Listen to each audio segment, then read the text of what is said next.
ago. Yeah, you ain't see me activated. You better hope that you never see me agitated. I think about my actions, plan them out, evaluated. That's how I end up on the top, man, I'm calculated. My mind's a weapon, my body is the engine. I'm never second guessing, I just do what I was destined. Cause I feel I got the blessing, persistence and obsession. That's how you keep progressing, I already learned that lesson, yeah. I'm changing who I am, I'm making a new plan, rearranging my life and I won't look back ever again. You can't stop what's moving, you can't stop what's moving. I'm changing my life and I won't look back ever again. No fear, see clear, you deserve to be great. I know it feels like things get in your way. Push through those walls and the others will fall. Sit up, stand tall, you can get through it all. I need some energy, anxiety's no friend to me. I have a short memory, I don't really remember things. That's how I move on, that's how I stay strong. A new day's on, I'll keep moving right along. And I feel like the pain in the past, it needs to stay in the past. You gotta take off the cast. I wanna feel like I'm a new person. I wanna have clear vision and purpose.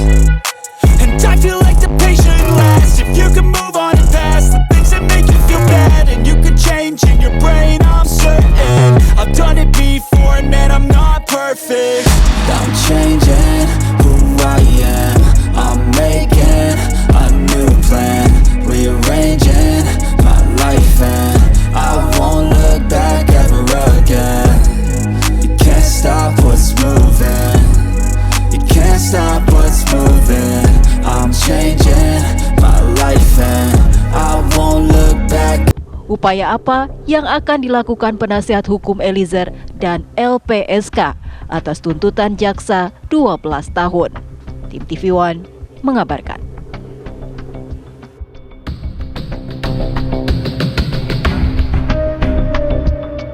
Pemirsa, kita menghargai tuntutan yang sudah dibacakan oleh JPU dalam persidangan.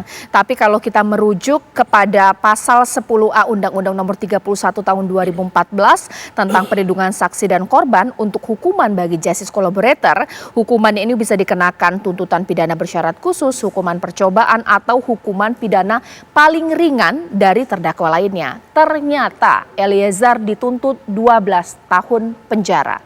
Layakkah ini? Ini akan saya bahas di Apa Kabar Indonesia malam hari ini di Studio TV One. Saya sudah bersama dengan Pak Ahyar Salmi di sini. Selamat malam. Assalamualaikum Pak. Malam, waalaikumsalam Caca. Saya sedang menunggu pemirsa ini dengan Ketua LPSK Bapak Hasto Atmojo, bahkan juga ternyata sudah telah tersambung Pak Hasto Atmojo. Selamat malam Pak. Assalamualaikum.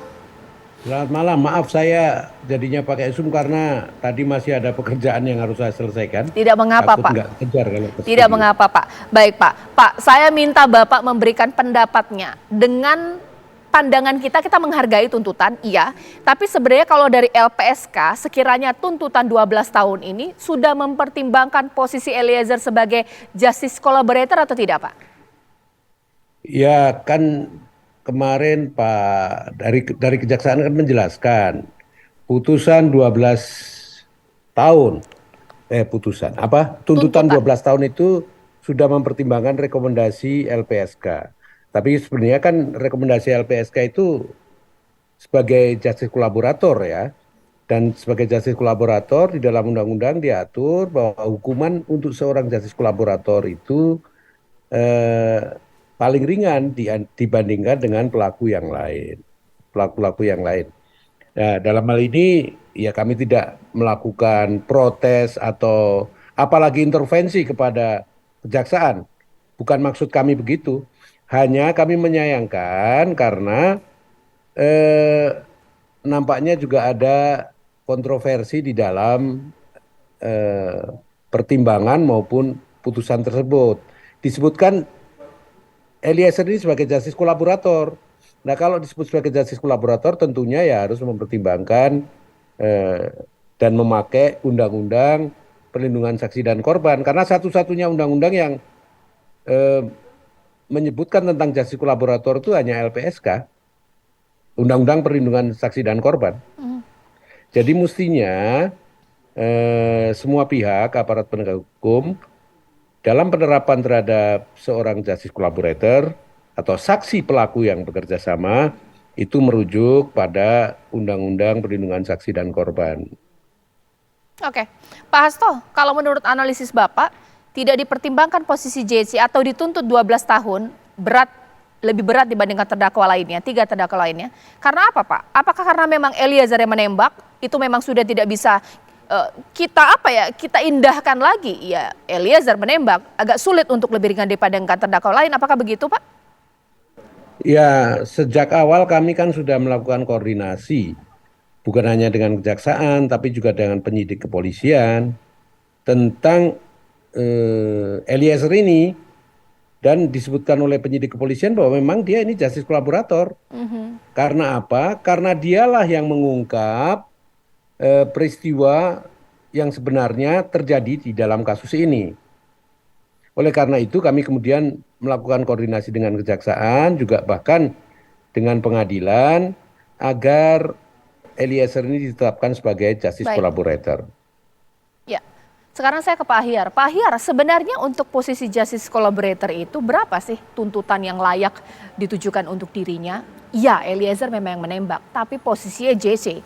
Ya, kalau diterima sebagai JC, nggak mungkin kita bisa keluar dari undang-undang tentang perlindungan saksi dan korban. Dia dituntut paling ringan. Dan hal ini juga ada peraturan Mahkamah Agung, kalau nggak salah nomor 3 tahun 2016 atau 2017, juga demikian. Hukuman terhadap JC ini, pelaku yang bekerja sama ini adalah yang teringan di antara semuanya. Lepas ini tepat atau tidak, kalau sekiranya undang-undang ini nggak tepat, tentu kita adakan uji judicial review. Kalau peraturan dari Mahkamah Agung ini nggak tepat, kita lakukan judicial review. Atau kita minta robah. Tapi sepanjang itu masih itu, menurut saya untuk kepastian hukum dan sekaligus juga rasa keadilan masyarakat, ikutilah itu. Nah ini kan dampaknya yang dituai oleh teman-teman pihak kejaksaan, kalau kita mau mendengarkan aspirasi yang berkembang di dalam masyarakat, itu tidak tepat, itu tidak adil. Mereka katakanlah memproteskan. Cobalah kalau sekiranya pihak JPU menggunakan undang-undang perlindungan saksi dan korban merujuk kepada surat peraturan Mahkamah Agung tentang GC ini tadi, saya kira tidak akan ada reaksi masyarakat terhadap pihak kejaksaan. Iya. Nah kalaulah sekiranya Caca, ada benar nggak sih berdampak? Takutnya ini nanti akan 2 hal menurut saya. Satu adalah akan berdampak, orang akan marah. Ini banyak juga sudah menyebut, orang akan malas jadi GC nanti. Akhirnya dark number dari kriminal kita ini akan banyak. Buat apa saya? Karena ini juga si Richard ini taruhannya kan juga besar. Betul. Kalau kita lihat contohnya ya, ada orang yang menghalang-halangin ini Caca, nggak berani dia, takut anaknya segala macam, takut ancaman, dia nggak buka. Itu yang dia terobos. Betul. Sesaat lagi nanti saya Pak Ahyar akan berbincang juga dengan kuasa hukum Eliezer, pemirsa, karena Kapus Penkum Kejagung sudah mengatakan 12 tahun tuntutan ini sudah mempertimbangkan Eliezer sebagai justice collaborator. Tapi Eliezer dikatakan bukan yang pertama kali mengungkap kasus pembunuhan, yang pertama kali adalah keluarga. Tanggapan kuasa hukum seperti apa dan bagaimana pembahasannya sesaat lagi.